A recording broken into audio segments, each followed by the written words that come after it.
Hey YouTube, in this video I'm going to be doing a deck profile on my this highly requested Supremacy Dragon Claret Sword Dragon deck. So this is my newest Shadow Paladin deck. This is my 5th Shadow Paladin deck. My other ones currently are the Phantom, Blaster, or just, I guess I call this one the Blaster deck. This is the Blaster one. And then I have my classic Revengers, so Raging Forms right there. Then I have my other Revenger deck. I actually have 2 Revenger decks. One of them, I call this one I call it my Revenger deck. This one I call it my Phantom Revenger deck, or just Phantom. And this one also has Phantom, but it's really the Blaster. So Blasters, Revengers, Phantoms. Now we have Claret, and then I also have the Witches, which is their own, you know, the Legion-based deck, the main deck that came out back when Abyss came out last, I think it was like late November. So anyway, that one's, the only thing changed about this one, I don't think I'll post this one, unless people want to see the Witches deck again, but this one is really, like, they got a new critical trigger, which I was able to swap out my Grim Revenger critical for that new Goen, or whatever her name was. Let me see, what was her name? Yeah, Witch of Black Dove's Goen. So she is in here now to replace Grim Revenger. So they still run, the Witches deck still runs 8 critical, 4 stand. And before it was Grim Revenger as the second critical, now it's all Witches. So that's the only difference in that deck, so I don't think I'm going to post that one. I think that would just kind of be like a redundant video. But anyway, so today we're going to be doing the Claret Sword Dragon deck. This is the newest one. This one is not Legion focused. This one is strictly Stride focused. So I'm kind of new to Stride still. So Stride, in my opinion, the goal is to try to, if you're up against a guy with Legion, in my opinion, Legion has the advantage because they can just obviously throw all their heals and criticals back into the deck. And this is super annoying. So to beat Legion, you have to basically rush them, beat them before they can beat you. So building a Stride deck focuses on Stride fodder as a key unit, you're searching your main Vanguard as fast as possible, and getting to GB2 skills as fast as possible. So with that in mind, this is basically my take on how to build a Stride deck that's not Legion focused, or that's not also Legion focused. So for Supremacy Dragon, Claret Sword Dragon, so he's main boss monster, you have to run 4 of him. Kind of like the Chrono Jet from Gear Chronicle. You need to run 4 copies, and he's actually quite good. He's kind of like, he makes me think of a Mordred Phantom with the effect, with the Superior Call effect kind of nerfed. Like, he only calls grade 1 instead of grade 2, but he can do it a lot faster than a Break Ride. So 4 Claret Sword, and then right now, I mean, there's a lot of open spots for this. Like, a lot of people can run random things. Like, another thing that you could even tech in is the backup. Grade 3 is actually Ambitious Spirit Revenger Cormac, so this would give this deck capabilities to Legion, so that wouldn't be a bad choice. The only thing about that is when you run the Legion mate, he can only Superior Call a Revenger, so you would have to run all the Revenger triggers, which isn't too bad because they got reprinted so many times. And the nice thing about Cormac as a Legion, he doesn't have to retire a Revenger. He can just retire any unit to get his critical when he swings. So he is probably the best Legion for that can supplement Claret Sword. But other than that, I'm not going with Legion for this build. So the backup, the best one I could think of is basically the new guy that came out in the Legend deck, Dark Great Mage Badhar Kar. So this guy, he was originally like a 9k grade 3 from set 4 or set 5, but now they basically remade him and he's like a lot better now.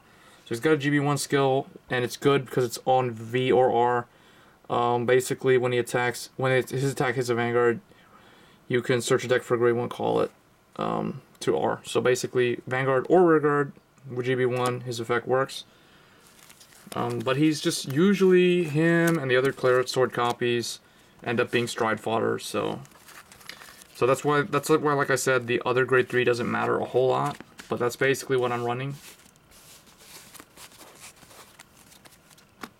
For grade 2s, so going into this also, every Shadow Paladin deck, in my opinion, needs to have some sort of way to unflip damage. Counter charging, or is it counter charge, or whatever it's called?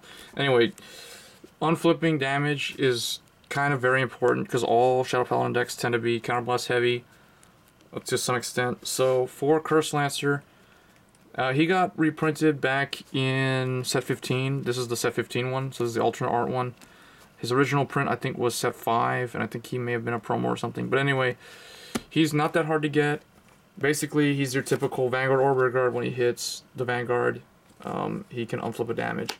So this is the unflip engine for this deck. Yes, I know it's not as consistent as other methods, but this is really the best one that this deck has at this point in time, aside from the new Perfect Guard.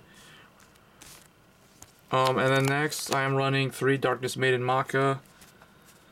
Darkness Maiden Maka, she's the original Shadow Paladin Maiden card that basically, when it's called on V or R, you can counterblast 2 to Superior Call a Grey 1 Shadow Paladin in the same column as her. So basically, she searches out your 8k vanillas, or even your Stride Fodder unit if you need to get Claret Sword, I guess, but most of the time, you're going to get a 8k behind her because she's an 8k, so yeah.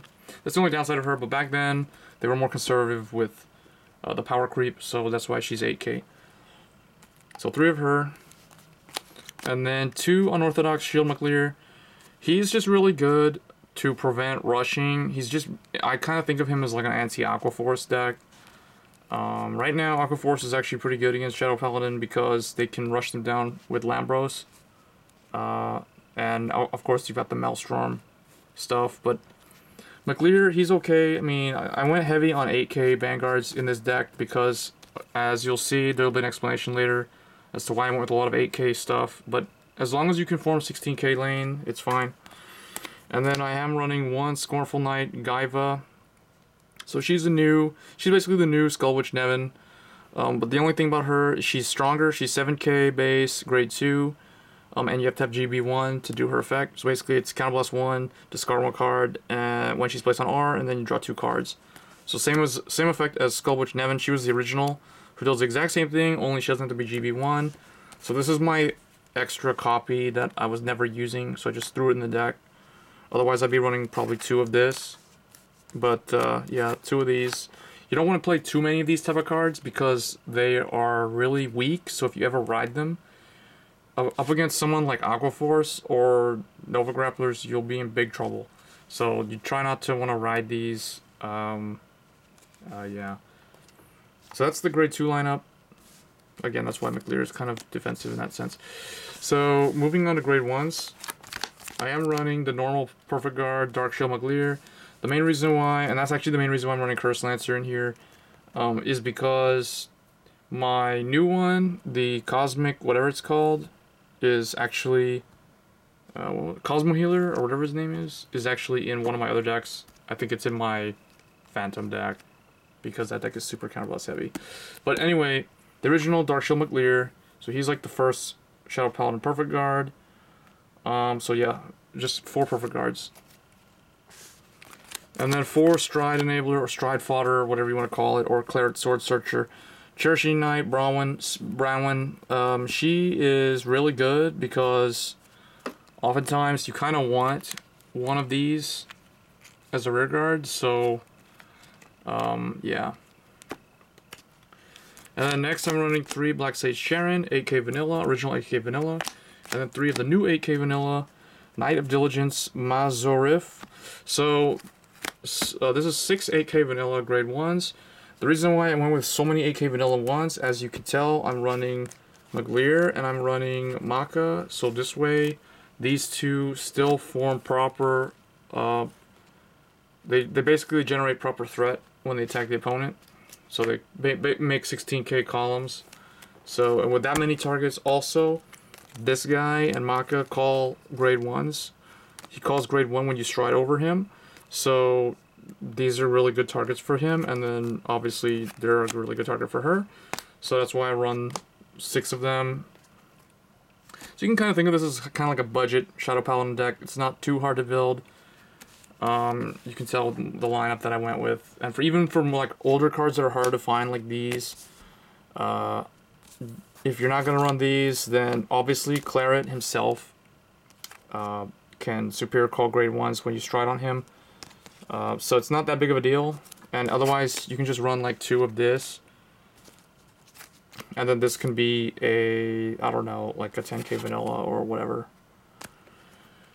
For the trigger lineup, I just went with my old triggers from Season 1, Shadow Paladin. So 4 draw, 8 critical, and 4 heal. So the original Shadow Paladin heal is my favorite Shadow Paladin heal.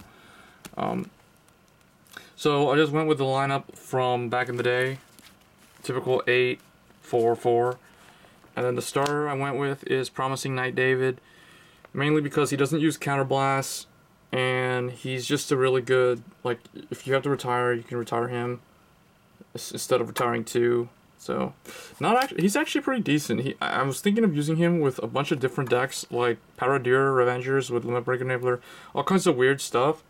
So I may actually try him with different, more creative decks rather than those cookie cutter regional decks that you see everyone running. But anyway, guys, that was the main deck. Moving on to the Stride. The Stride is actually very predictable. So obviously the 4 Dragon, Dark Dragon, Phantom Blaster, Diablo. It's just really good. This will be your 2nd and 3rd Stride. And then the 1 Grim Recruiter. A lot of people run 2 of these. I only have 1. Otherwise, I would probably run 2.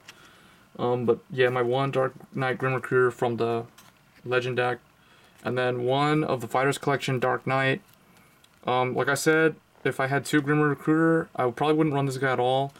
But anyway, this is what I'm using right now. And then, obviously, the Atmos and the Blizza. These are going to be like your end game Stride calls. So that's basically Shadow Paladin, Claret Sword. Key things about Claret, like I said, he's good at calling grade 1s. So he can set up grade 1s all over the place. And that's why I run lots of 8k vanilla. Maka, and this thing forms 16Ks. That's one of the main goals. Even Scornful and a 7 behind her forms 14 to a 9k rear guard, so that's still pretty decent. And then Curse Lancer and any random thing behind him will be able to poke at the Vanguard to try to unflip. So that's basically the premise of how the deck functions. Hope you guys enjoyed this video, and stay tuned for more Cardfight Vanguard videos. I'm probably going to be doing the rest of the Shadow Paladin decks next, and then I'll probably move on to other things like Link Joker, Messiah, and whatever else I have, like Kagero and all that stuff. So anyway, guys, stay tuned for more Cardfight Vanguard videos, and if you found this video interesting, please subscribe. Thanks.